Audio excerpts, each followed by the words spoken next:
Good evening बच्चों। पिछले class में हम लोगों ने यंग्स एक्सपेरिमेंट पढ़ा था। तो यंग्स का जो डबल स्लिट एक्सपेरिमेंट है उसमें हम लोगों ने पाथ डिफरेंस डेल्टा एक्स का फॉर्मूला निकाला था। ये जो पाथ डिफरेंस है, पाथ डिफरेंस का फॉर्मूला क्या आया था? Delta X equal to Y into small D by capital D. ये फॉर्मूला आया था पाथ डिफरेंस का। अब हम लोग देखेंगे position of bright fringe. Position of bright fringe.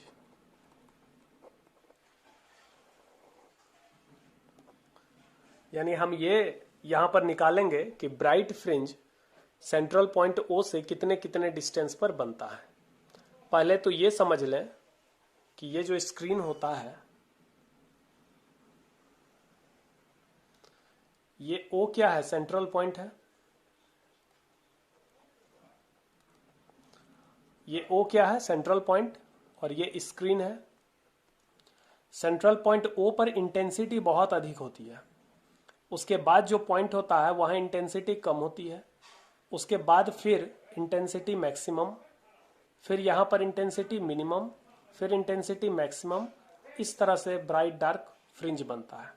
तो जहां पर इंटेंसिटी मैक्सिमम है उसके बाद धीरे धीरे इंटेंसिटी घटते घटते क्या हो गया? मिनिमम। फिर बढ़ते बढ़ते क्या हो जाएगा? मैक्सिमम। फिर घटते घटते मिनिमम, फिर बढ़ते बढ़ते मैक्सिमम, और फिर घटते घटते मिनिमम। इस तरह से हमारा फ्रिंज बनता है। सेंट्रल पॉइंट पर मैक्सिमम इंटेंसिटी होता है। उसके सेंट्रल पॉइंट के ऊपर यहां पर ये क्या है? डार्क है। इसको फर्स्ट डार्क कहेंगे। इस डार्क के बाद ये जो पॉइंट है यहां पर भी मिनिमम इंटेंसिटी है, इसको सेकेंड डार्क कहेंगे। डार्क को हम लोग डी से डिनोट करेंगे और ब्राइट को बी से। तो फर्स्ट डार्क, सेकेंड डार्क, ये हमारा हो गया थर्ड डार्क। ठीक है।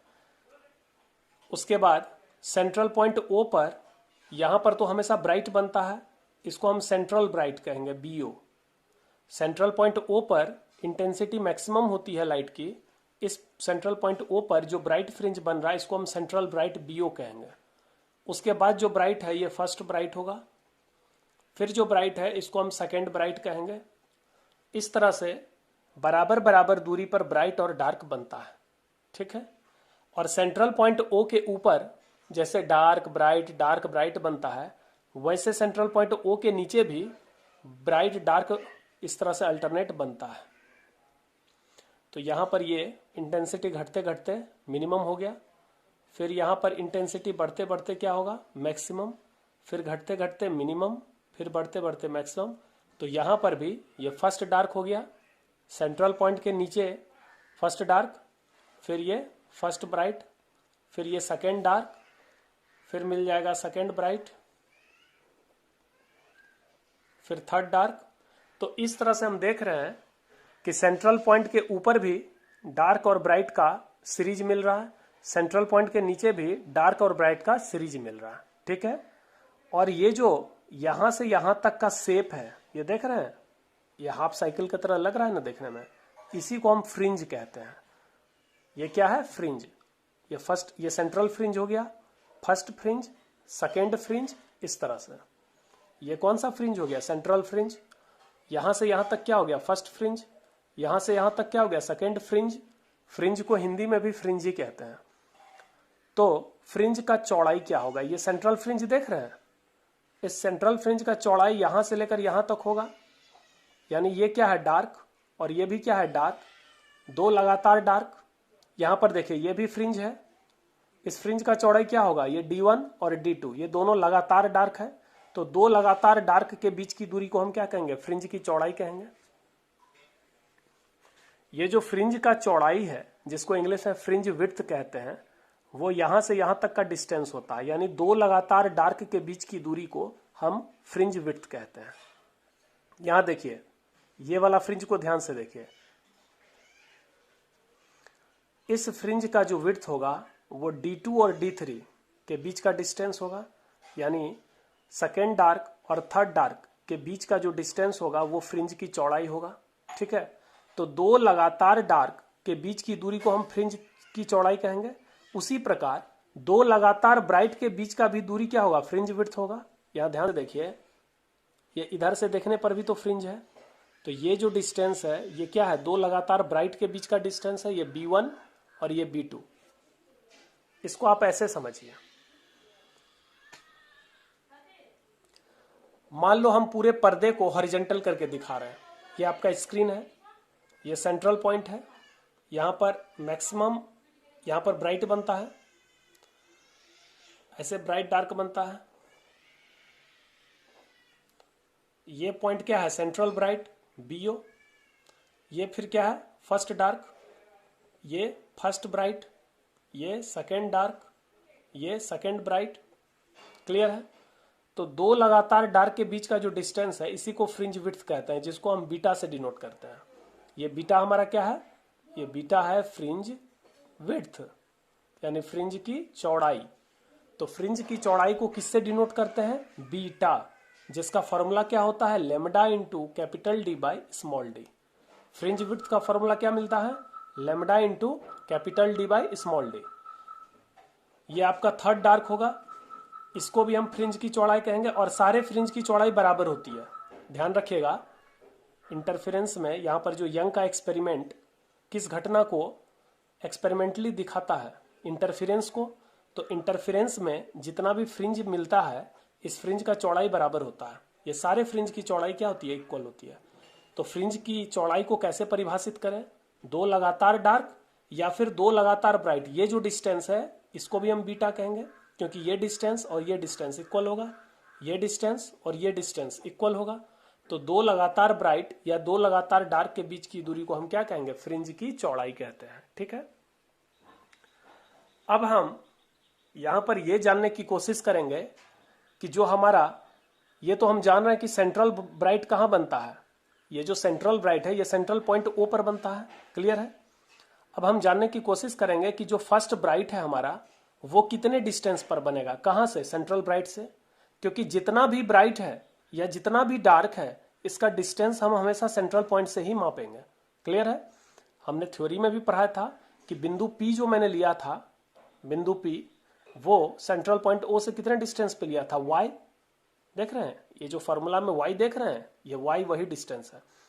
तो हम यहां पर यह जानने की कोशिश करेंगे कि जो हमारा ब्राइट है B1, first bright, second bright, third bright, fourth bright, इस तरह करके nth ब्राइट, ये सारे ब्राइट का डिस्टेंस क्या होगा, कहां से, सेंट्रल पॉइंट O से। तो इसके लिए हम जनरल फॉर्मूला निकालेंगे। ठीक है, तो देखते चलिए। आप जानते हैं ब्राइट फ्रिंज के लिए path difference even lambda by 2 होता है। ब्राइट फ्रिंज के लिए पाथ डिफरेंस क्या होना चाहिए, इवन लेमडा बाई 2, क्योंकि ब्राइट तब बनेगा जब कंस्ट्रक्टिव इंटरफेरेंस होगा, और कंस्ट्रक्टिव इंटरफेरेंस तब होगा जब वेव सेम फेज में मिलेगा, और वेव सेम फेज में मिलेगा जब path difference even lambda by 2 होगा। अब डेल्टा एक्स के जगह हम क्या लिखेंगे, y into small D by capital D. ये डेल्टा एक्स का फॉर्मूला निकाले थे यंग के एक्सपेरिमेंट से। इवन नंबर को क्या लिखते हैं, 2n इंटू लेमडा बाई 2, जहां n का वैल्यू 0, 1, 2, 3 ऐसे स्टार्ट होगा। 2 2 कैंसिल हो गया, यहां से y का वैल्यू मिल जाएगा, इधर क्या बचा, n लेमडा। ठीक है, इधर ये कैपिटल D मल्टीप्लाई हो जाएगा और स्मॉल d चला जाएगा डिवाइड में। तो ये जो y बराबर n lambda d by D मिला, इसको हम ऐसे थोड़ा सा लिखते हैं, y, ये एक्चुअली nth ब्राइट फ्रिंज का डिस्टेंस निकला सेंट्रल पॉइंट से, n lambda capital D by small D. लेकिन lambda capital D by small D, इसको क्या कहते हैं, फ्रिंज विड्थ कहते हैं, बीटा। तो इसको हम कह सकते हैं n बीटा। तो ये जो yn निकला, ये किसका डिस्टेंस लेकर निकला, तो ये निकला nth ब्राइट फ्रिंज। अभी हम लोग किसका पोजीशन निकाल रहे थे, ब्राइट फ्रिंज। तो ये nवां ब्राइट फ्रिंज का दूरी निकला कहां से, सेंट्रल पॉइंट O से। मतलब इस बिंदु O से जो nवां ब्राइट फ्रिंज होगा उसका दूरी कितना होगा, yn। तो ये निकला distance of nth bright fringe. Distance of nth bright fringe from central point O। ठीक है, इसका मतलब अगर हमको पहले ब्राइट फ्रिंज का डिस्टेंस निकालना है, ये देख रहे हैं B1, पहले ब्राइट फ्रिंज का डिस्टेंस निकालना है O से, तो इसके लिए n के जगह हम क्या रखेंगे 1, तो यहां से y1 का मतलब होता है पहले ब्राइट फ्रिंज की डिस्टेंस, तो n के जगह 1 यहां भी रखेंगे, यहां भी रखेंगे, तो यहां 1 इंटू बीटा क्या मिल गया बीटा। ठीक है, तो पहला ब्राइट फ्रिंज मेरा कितने डिस्टेंस पर होगा बीटा। सेकेंड ब्राइट फ्रिंज जो होगा ये वाला, ये जो ब्राइट फ्रिंज होगा ये सेंट्रल पॉइंट O से कितने डिस्टेंस पर होगा, तो इसके लिए हमको n की जगह क्या रखना होगा 2, तो y2 का वैल्यू क्या मिल जाएगा, n के जगह 2 इधर भी रखिए 2 बीटा। थर्ड ब्राइट फ्रिंज, ये जो डिस्टेंस है second bright fringe 2 beta, third bright fringe 3 beta, fourth bright fringe 4 beta, इसी तरह nth bright fringe n beta. तो ये हमारा ब्राइट फ्रिंज का डिस्टेंस निकल गया कहां से, सेंट्रल पॉइंट O से। क्लियर है। अब हम निकालेंगे डार्क फ्रिंज का डिस्टेंस।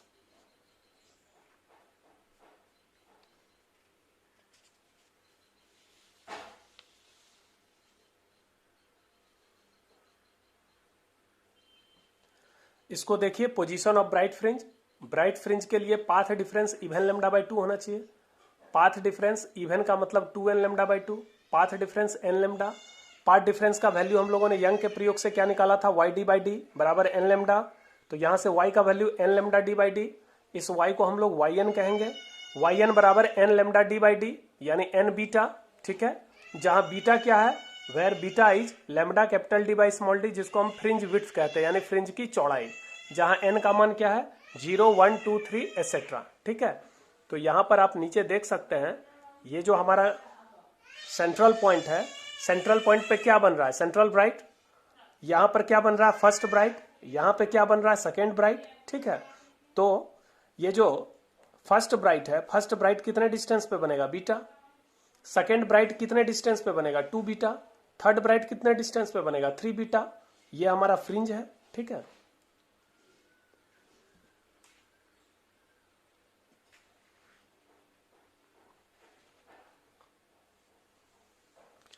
अब हम लोग निकालेंगे position of dark fringe.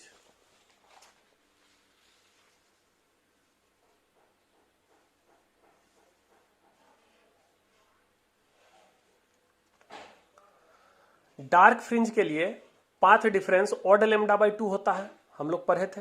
Dark fringe कब बनेगा, जब डिस्ट्रक्टिव इंटरफेरेंस होगा, यानी जब दोनों वेव अपोजिट फेज में मिलेगा, यानी जब दोनों वेव के बीच का path difference odd lambda by 2 होगा, यानी डेल्टा एक्स क्या होगा 2n-1, यही ऑड नंबर है लेमडा बाई 2। डेल्टा एक्स का वैल्यू क्या निकाले थे y D by D young के एक्सपेरिमेंट से, यहां देख सकते हैं ऊपर में डेल्टा एक्स का वैल्यू निकाले हैं y डी बाई डी बराबर 2n-1 लेमडा बाई 2। यहां से y का वैल्यू निकालिए, इस कैपिटल डी को उठा के इधर ऊपर लाइए, स्मॉल डी को उठा के नीचे लाइए, ये आ गया। अब यहां पर इस y को हम yn कहेंगे, ये nth डार्क फ्रिंज है 2n-1 lambda D by 2d, 2n-1, इस 2 को रहने दो, ये lambda capital D by small D, ये क्या है बीटा, जहां बीटा क्या है lambda capital D by small D, इसको क्या कहेंगे फ्रिंज विड्थ यानी फ्रिंज की चौड़ाई। तो हमारा जो nth डार्क फ्रिंज है इसका दूरी सेंट्रल पॉइंट से कितना आ गया ऑड बीटा बाई 2, जहां n का वैल्यू 1 से स्टार्ट होगा क्योंकि यहां 2n-1 लिया गया। तो अब यहां डायग्राम में देखते हैं, n के जगह अगर 1 डालेंगे तो 2 इंटू 1 2 माइनस 1 1 बीटा बाई 2, जब n के जगह 2 रखेंगे तो 4-1 3 बीटा बाई 2, इसका मतलब ऑड बीटा बाई 2 मिलेगा।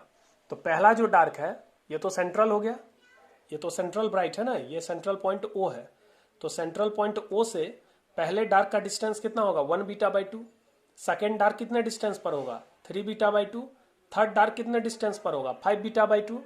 कैसे निकालेंगे थर्ड डार्क यानी y3 का वैल्यू, n के जगह 3 रखेंगे, यहाँ 3 रखेंगे तो यहाँ 3 2 6 -1 5 बीटा बाई 2। मान लीजिए किसी ने आपसे पूछा कि 10वें डार्क का दूरी निकालिए, तो 10वें डार्क के लिए n के जगह 10 रखेंगे तो y10 बराबर हो जाएगा, इधर भी 10 रखे, 10 दूना 20 -1 19 बीटा बाई 2 होगा। इस तरह से हम देख रहे हैं कि ब्राइट और डार्क बराबर बराबर दूरी पर बनता है, और दो लगातार ब्राइट या दो लगातार डार्क के बीच को हम फ्रिंज चौड़ाई कहते हैं। इसको एक बार देख लीजिए।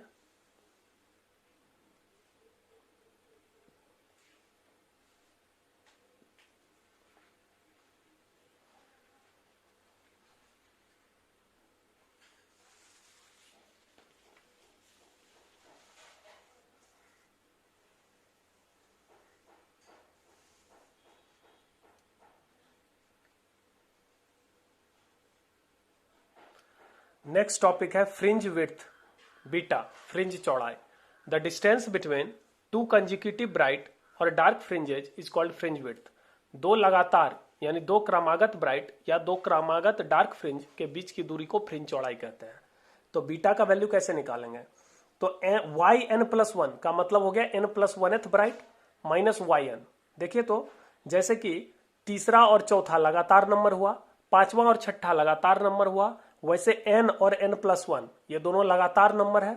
तो वाई एन प्लस वन का मतलब हो गया N plus one th bright और वाई एन हो गया एन एथ ब्राइट। इस दोनों के दूरी को घटाएंगे तो हमको फ्रिंज की चौड़ाई मिलेगा, चाहे आप ब्राइट के लिए निकालो या डार्क के लिए। तो मान लो हम ब्राइट के लिए लिखते हैं, तो अभी हमने फॉर्मूला निकाला था कि जो एनवा ब्राइट होता है वो N into lambda D by D के दूरी पर होता है।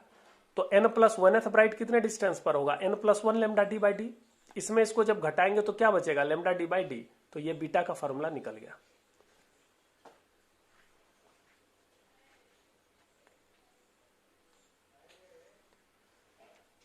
फिर से देखिए,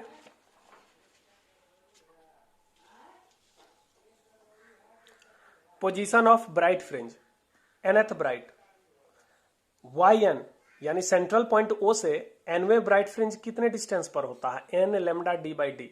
तो यहां एन के जगह अगर एन प्लस वन रखा जाए इधर भी, और इधर भी एन के जगह एन प्लस वन रखा जाए, तो वाई एन प्लस वन का वैल्यू क्या होगा? N plus one lambda D by D होगा। तो ये N plus one lambda D by D minus N lambda D by D घटने के बाद क्या बचेगा? Lambda D by D. यही हुआ फ्रिंज की चौड़ाई। यानी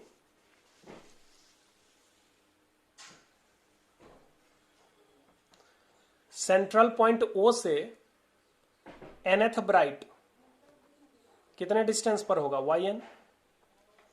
और सेंट्रल पॉइंट ओ से n plus one th bright कितने डिस्टेंस पर होगा? Y N plus one. अगर हम इस दूरी में इस दूरी को घटा दें तो ये दो लगातार ब्राइट के बीच का जो डिस्टेंस होगा यही होगा फ्रिंज विड्थ बीटा। तो बीटा का वैल्यू हमने निकाल लिया। अब यहां पर देखिए note, among the seven colour, सातों कलर में beta is maximum for red colour. लाल रंग के लिए फ्रिंज की चौड़ाई अधिक होगी।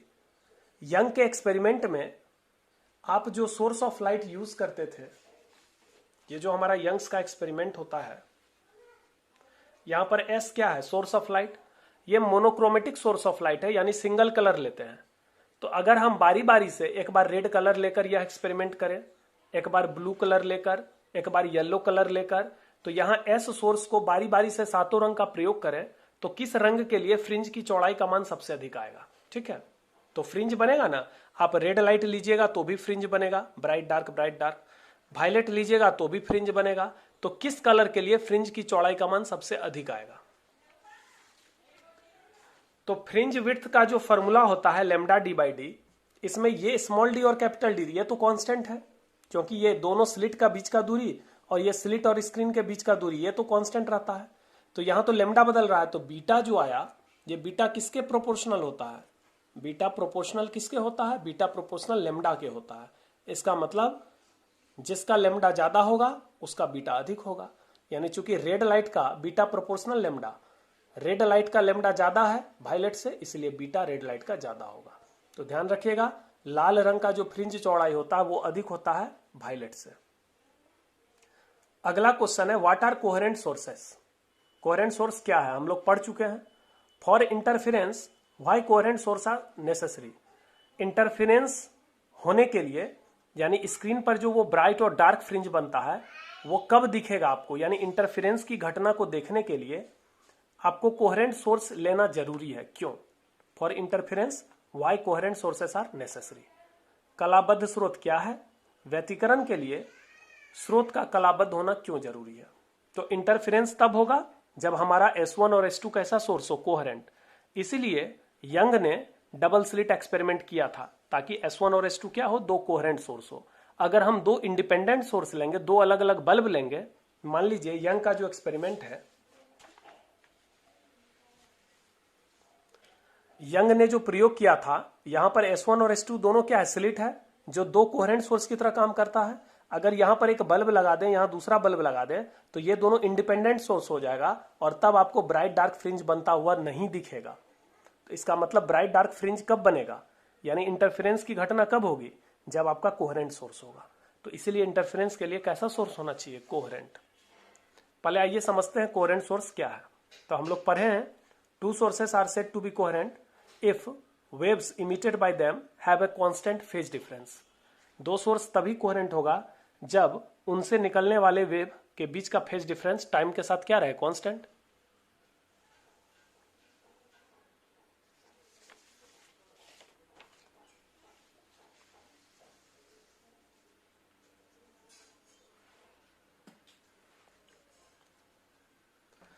कलाबद्ध स्रोत, दो स्रोत कलाबद्ध होंगे यदि उनसे उत्पन्न तरंगों के बीच का कलांतर कांस्टेंट रहे।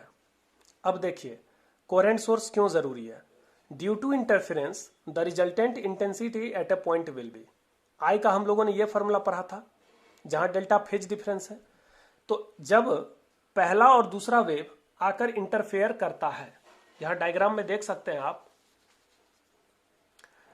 S1 से पहला वेव निकला और S2 से पहला वेव निकला, इसका इंटेंसिटी I1, इसका इंटेंसिटी I2, और जब ये दोनों मिलकर बिंदु P पर इंटरफेयर करता है तब यहां रिजल्टेंट वेव बनता है जिसका इंटेंसिटी I होता है। और I का वैल्यू किस पर डिपेंड करेगा, दोनों वेव के बीच के फेज डिफरेंस डेल्टा पर। तो ये जो I का फॉर्मूला आया है, तो हम देख रहे हैं कि I का वैल्यू किस पर निर्भर है, डेल्टा। तो I का वैल्यू किसी एक पॉइंट पर कांस्टेंट कब होगा, जब डेल्टा कांस्टेंट होगा, और डेल्टा कांस्टेंट कब होगा, जब कोहेरेंट सोर्स होगा। अगर आप इंडिपेंडेंट सोर्स लेंगे तो डेल्टा लगातार बदलेगा, और डेल्टा के बदलने से आई बदलेगा, और आई इतना तेजी से बदलेगा कि ना वहां ब्राइट दिखेगा ना वहां डार्क दिखेगा। यानी इंटरफेरेंस का जो पैटर्न है ब्राइट डार्क, ये जो पैटर्न बनता है इस तरह का,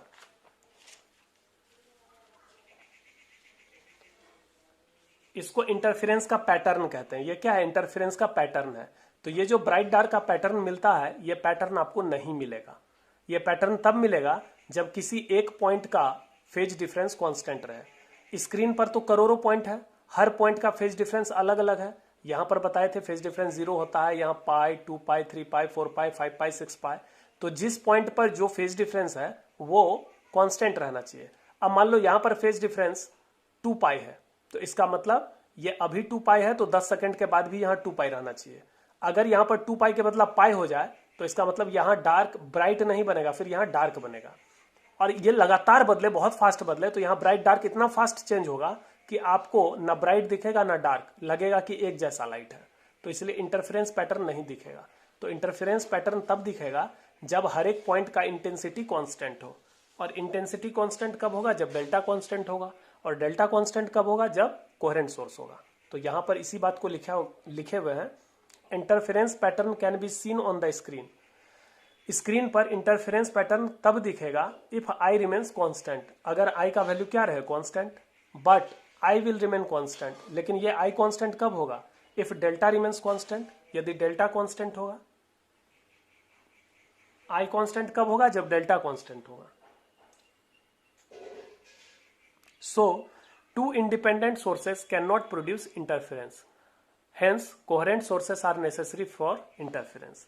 इसलिए दो अलग अलग बल्ब या दो अलग अलग सोर्स या दो स्वतंत्र स्रोत कभी इंटरफेरेंस नहीं बनाते हैं। कोहेरेंट सोर्स से ही इंटरफेरेंस दिखता है। व्यतिकरण के कारण किसी बिंदु पर तीव्रता होती है, ये इंटेंसिटी है। व्यतिकरण पैटर्न को पर्दे पर तभी देखा जा सकता है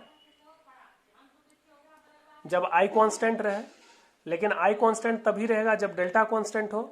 अतः दो स्वतंत्र स्रोत व्यतिकरण उत्पन्न नहीं कर सकते, अतः व्यतिकरण के लिए कलाबद्ध स्रोत आवश्यक है। ठीक है बच्चों, आज के लिए इतना ही। हम लोग नेक्स्ट क्लास में डिफ्रैक्शन ऑफ लाइट पढ़ेंगे। ठीक है, थैंक यू।